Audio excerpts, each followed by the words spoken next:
Здравствуйте, дорогие подписчики! Сегодня я хочу показать очень интересный узор, который вяжется очень просто. Раппорт его всего 3 петли. Делаем первый накид или накид, кто как говорит, и провязываем 3 петельки за переднюю стенку тунисским крючком. Провязали, а теперь 3 петельки продели в накид. Главное в этом узоре не затягивать накид, для того, чтобы узор был равномерным и не перетягивали разные участки друг друга. Итак, продолжаем до конца ряда.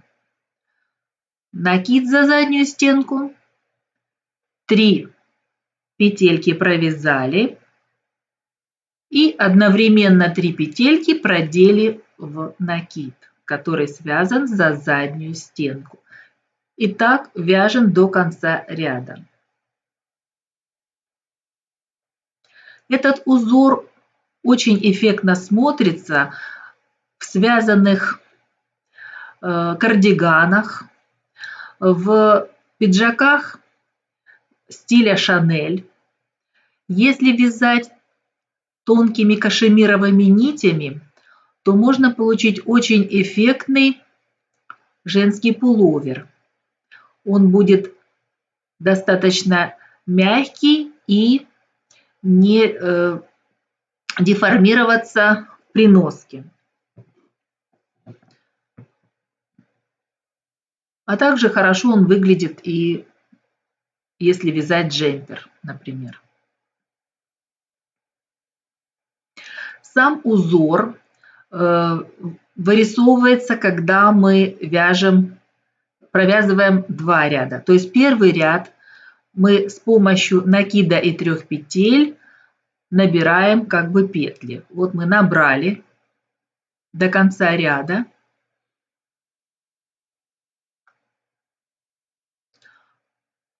А второй ряд просто провязываем, закрывая набранные петли обычным тунисским вязанием. То есть обычный ряд, как мы обычно закрываем простое тунисское вязание, так мы и здесь будем закрывать. Выполняем кромочную петлю обязательно за 2 половинки, чтобы получилась равномерная косичка, как слева, так и справа. Вот мы видим, что у нас получается достаточно плотный и держащий форму узор. То есть он не тянется практически ни в ширину, ни в длину. Для того, чтобы нам правильно рассчитать наше изделие, мы должны связать образец размером 10 на 10 сантиметров. Высчитываем количество петель, необходимых нам для вязания, и начинаем вязать. Сейчас вот я закрываю ряд петель, который мы набрали. Первую и вторую петлю, то есть кромочную и первую петлю раппорта, я их одновременно провязываю. То есть я не делаю отдельно кромочную, а потом, то есть чтобы не было большого отверстия между кромочной и раппортом.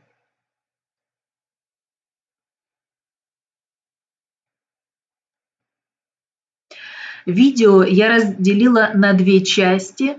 Во второй части я покажу для тех, кто не совсем владеет техникой тунисского вязания или только начинает, покажу, как набрать петли и как начать вязание с первого ряда.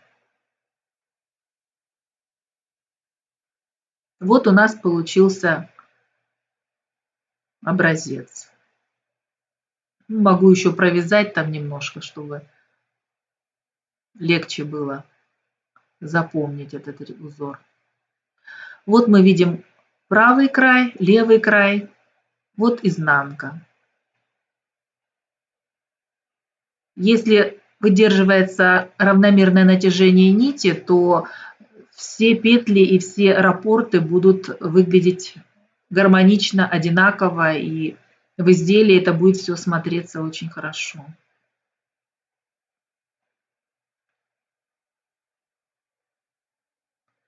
Итак, это вторая часть урока для тех, кто только начинает.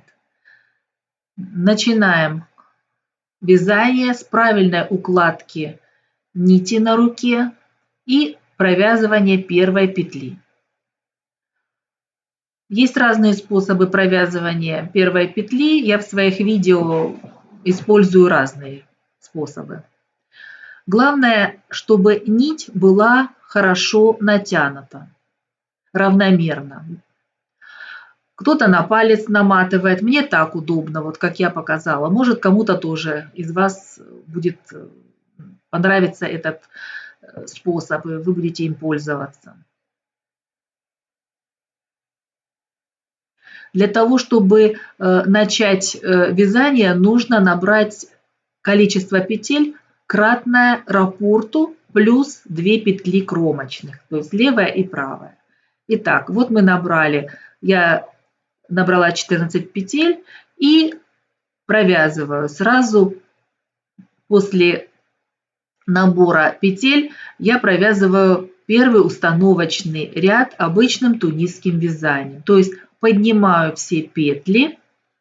Обязательно нужно просчитать, особенно в самом начале, правильно ли вы набрали петли, не пропустили ли вы меньше или больше. То есть нужно будет потом скорректировать.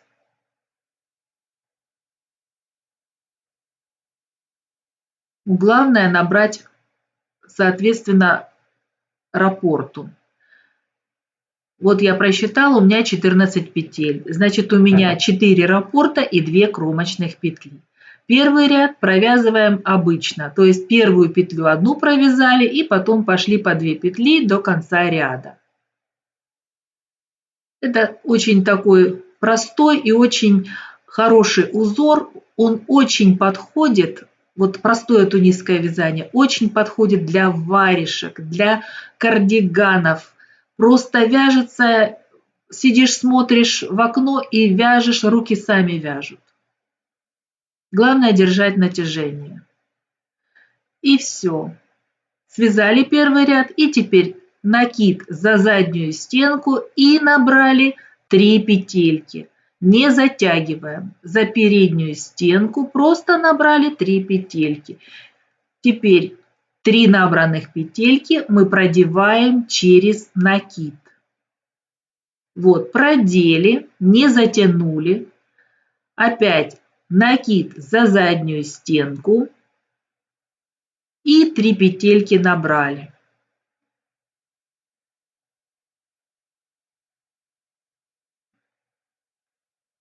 Накид и 3 петельки набрали.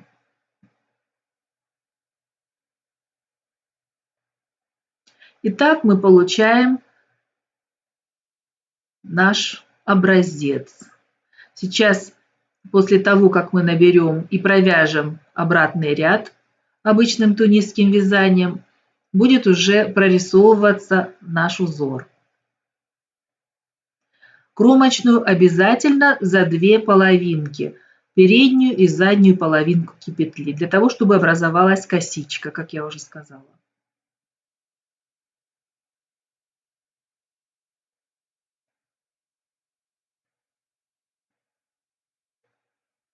Продолжаем дальше. Закрыли до конца ряда все петли. Все, проверили. Хорошо у нас, нигде ничего лишнего нету. Опять накид за заднюю стенку и опять начинаем провязывать 3 петельки. Раппорт идет один над предыдущим рядом, то есть уже четко видно, что мы не сбились. То есть у нас один раппорт над другим идет. Опять накид, 3 петли, подняли, продели.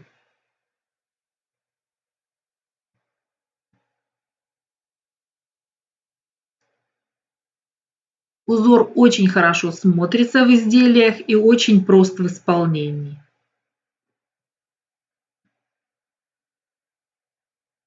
Руки никогда не устают, потому что нету напряжения привязки.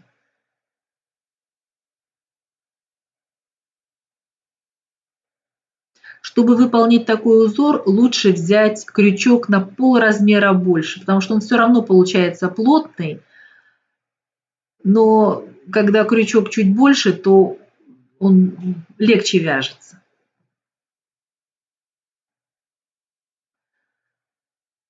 Если вы досмотрели это видео до этой минуты, возможно, оно вам чем-то понравилось. Я надеюсь, что оно будет для вас полезным. Прошу вас, пожалуйста, поставьте лайк моему видео и подпишитесь. Я буду очень рада ответить на ваши вопросы, которые вы можете оставить в комментариях.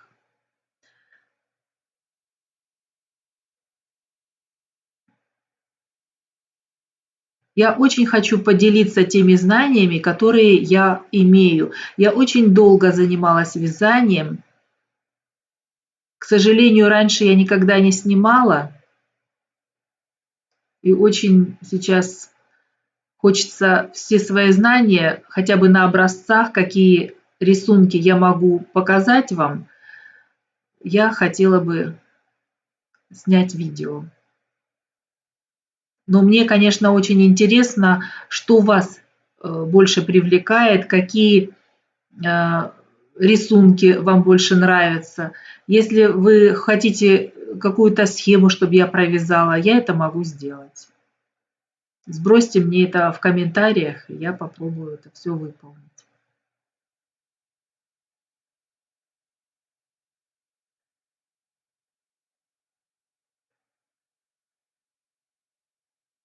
Итак, завершила я очередной ряд, набрала кромочная за 2 половинки и провязываем. Да, и сейчас покажу, какие кромочные получаются здесь, как они выглядят. Вот это низ у нас, а это у нас кромочная. С одной стороны и с другой стороны. То есть главное не послаблять их, чтобы край не растягивался. И закрываем, как обычно.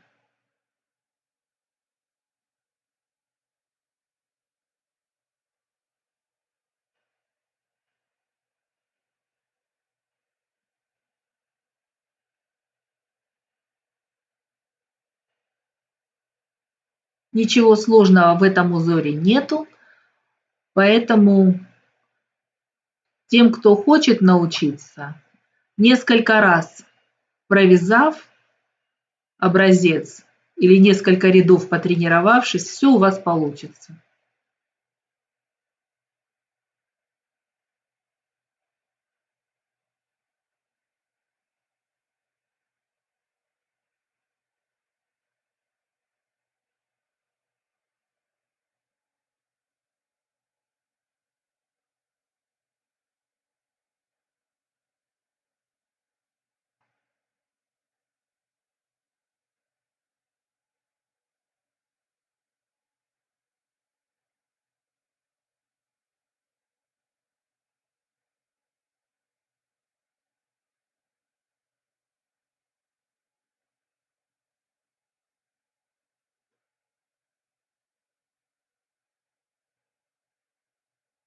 Ну вот мой образец, а это то, что я раньше связала.